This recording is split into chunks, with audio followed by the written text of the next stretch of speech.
Hello guys, මීට මාස දෙකකට විතර කලින් මං වීඩියෝ සීරීස් එකක් පටන් ගත්තා. ඩේලි මං ඩේ ටු ඩේ කරන දේවල් ඩොකියුමන්ට් කරනවා කියලා. හැබැයි වැඩේ හිතුවා වගේ කන්ටිනියස්ලි කරන් යන්න බැරි වුණා. ඉතින් වීඩියෝ මං හිතන්නේ සතියක් විතර දැම්මා. ඊට පස්සේ පර්සනල් ඉෂුස් හා අන්එක්ස්පෙක්ටඩ් දේවල් නිසා මට වැඩේ කන්ටිනියු කරගෙන යන්න බැරි වුණා.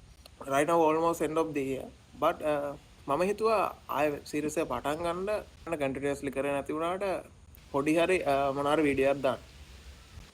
ඉතින් ලයිෆ් එක කියන එක පට්ට අන්එක්ස්පෙක්ටඩ්.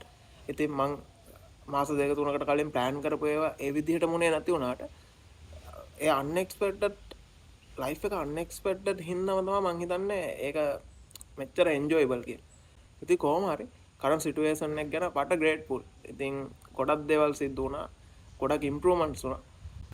බිස්නස් සයිට් එකෙන් වගේම මගේ ෆ්‍රීලාන්සින් ජර්නි එකෙත් ලොකු ඇචීව්මන්ට් මයිල්ස්ටෝන් වලට මට එන්න පුළුවන් වුණා. ඉතින් මං හිතනවා මං ගිය අවුරුද්දට වැඩිය මං ඒ කලින් වීඩියෝ සීරීස් එක කරපු කාලට වැඩිය ඉම්ප්‍රූව්මන්ට් එකක් තියෙනවා කියලා මගේ. ඉතින් that's all about, right? Be better than yesterday, right? So I guess we will continue the video series like this, and let's see what will be happen next. Cheers guys.